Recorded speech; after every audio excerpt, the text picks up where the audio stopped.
Ladies and gentlemen, from Pitablado LLP, the Chair of the Winnipeg Chamber of Commerce, Mr. Brian Bowman. Thank you very much.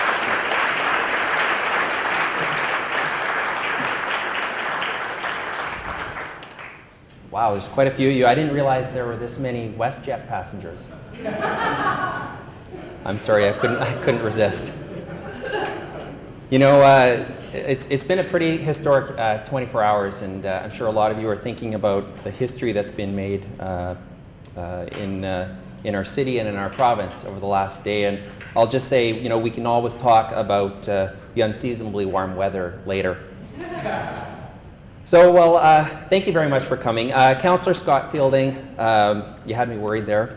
Past Chair Judy Murphy, Dave Angus, and Chamber staff, outgoing and newly elected members of the board, Chamber members and guests. Welcome and thank you so much for attending. It really is an honor and a privilege to serve as your chair for the coming year. I'd like to begin by acknowledging and thanking my firm, Pitablado Law, for its long-standing support of the Chamber. I'm really pleased that there are so many of my colleagues here today, so thank you very much for attending.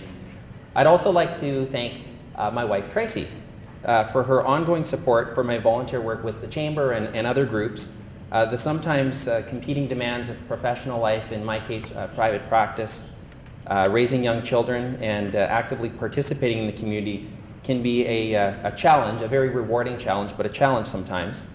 And in my case, it obviously wouldn't be possible without the support of friends, of colleagues, and family, many of whom are here today. Some of you may have seen our two boys, Hayden and Austin, who are here. They are prospective new members of the Chamber. I'm very happy that they're here for a variety of reasons, but in part because my passion for Winnipeg, my passion for the volunteer work that I do is really driven by a strong desire to just make a safer, a more sustainable, and a prosperous community for them. I was talking to Hayden this morning about what today was all about, and I said, well, really, everybody comes together and we try to make the city a better place. And so he had asked if we could put on our agenda longer slides in the parks, because they're far too short. So I'm going to direct you to talk to Scott Fielding afterwards. Being sworn in today as the 118th chair of the Winnipeg Chamber of Commerce really makes me reflect on how much has changed over the years. Now, for example, I would have been ostracized, possibly arrested, if I had admitted back in the late 1800s that I Googled myself. I don't even want to think about what would happen if I suggested that I wanted to tweet you. Now, I have one question for you today. Where is the leadership?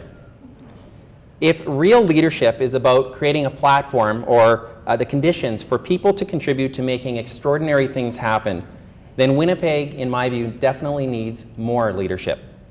Recently, the Manitoba Employers Council released a report that clearly shows that despite the fact that over the last decade we've seen Manitoba's economy grow in a slow yet steady manner, we still find ourselves in many instances falling behind neighboring jurisdictions. The Manitoba Prosperity Report reviewed and analyzed a number of key economic indicators over the last 10 years relative to Manitoba in terms of our prosperity relative to British Columbia, Alberta, Saskatchewan, and Ontario. The report highlights that while Manitoba's personal disposable income has increased by 20%, it ranks last amongst its neighbors. Manitoba is the only province to post a net interprovincial migration loss each year. And labor force growth in high school and post-secondary education graduation rates, while improving, aren't keeping pace with other jurisdictions. This should be a real concern to all Manitobans. Tommy Douglas once said, improving people's economic condition is not an end in itself, it's a means to an end. And I agree, because if we fail to improve our economic condition, the most vulnerable in our society will be disproportionately affected. Now, so should we point the finger at City Hall, Broadway, Ottawa? I mean, on some issues, I would say unequivocally, yes. But that's an easy answer. Sadly, waiting for our political leaders to act on certain issues is ineffective, not because we don't have good people in elected office, many of whom are here today. We do, across the political spectrum. You know, watching the Vancouver riots earlier this year, I was disgusted by the fact that many of the bystanders to the rioting didn't even try to intervene to stop the rioting. Instead, they watched. They recorded it on their iPhones. Now, Winnipeg doesn't have rioters in the street, thank goodness. But we are, as a community, continuing to witness acute issues of violent crime, infrastructure decay, and an economy that is falling further behind neighboring jurisdictions. The question I ask is, will we be bystanders? Will we simply watch and complain that our elected officials aren't fixing our problems to our satisfaction? Malcolm Gladwell, who I might add is coming to Winnipeg for the Centralia Conference, claims in his book, The Tipping Point, that if you want to bring fundamental change to people's behavior, you need to create a community around them where those new beliefs can be practiced and expressed and nurtured. Well, why do I volunteer for the Chamber? Because I don't want to be a bystander, and I know you don't either. I want to support a fundamental change that will result in a safer, more prosperous, and vibrant community. It's interesting how we often define ourselves by others, by their current lot in life. Today I'm a partner at Pitablado Law, and I'm very pleased to be so. But if we had met and if I had addressed you when I was a University of Manitoba student and a member of the Bison swim team, I would have been sporting my Speedo and my swim cap right now. Let me just say it's very fortunate for all of you that we're meeting today. Now, I appreciate the fact that each of us comes from different areas of the city, even Transcona, even around the world. But one of the best things about Winnipeg is it really doesn't matter where you come from. If you work hard and you have the benefit of a strong support group, you or we can do remarkable things together. Yesterday's Globe and Mail featured an article by Roy McGregor in which he claimed that the motto of Manitoba should be, prove 'em wrong. McGregor highlighted this fact that the history of our area is a history of overcoming the seemingly impossible, right from the Aboriginals who mastered this unkind climate to the Selkirk settlers who came here in 1813, sailing through the north and wintering on Hudson Bay before trekking here with their supplies, or even the forcing of provincial status itself in 1870. Forever up against the doubters, forever having to prove them wrong. I am very optimistic about our future of our city and our province because when leaders step up and rally around a common cause, we do prove them wrong. We did it back then, we're continuing to do it today with initiatives like the Canadian Museum of Human Rights, Centreport Canada, the new stadium, and yes, the return of the Winnipeg Jets.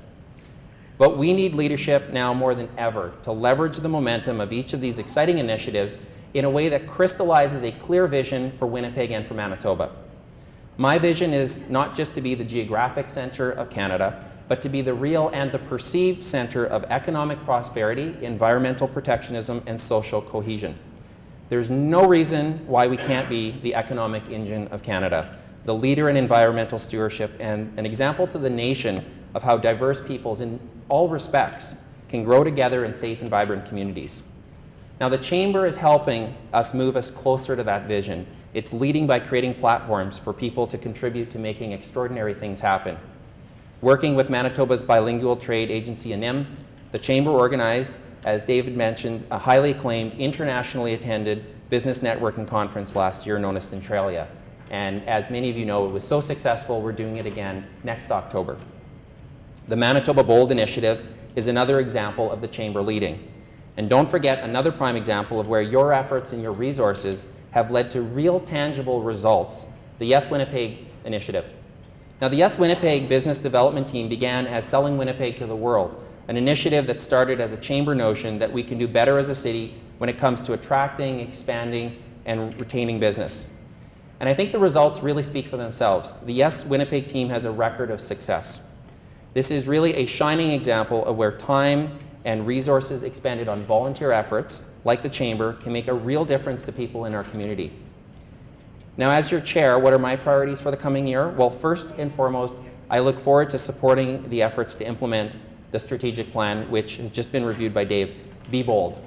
It's a 3-year strategic plan that will leverage the opportunities and strengths in the province. It's about communicating, engaging, lobbying, and creating excitement about change.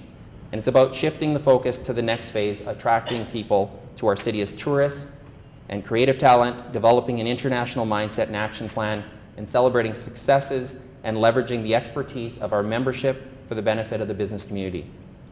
Now, the pillars of our plan, as David has just set out in detail, and as will be posted on the Chamber website, are for the Chamber to focus time and energy at policy development initiatives and programs relating to bold ideas that enhance prosperity for all Manitobans, Winnipeg as an international city, attracting and retaining our people, and membership value.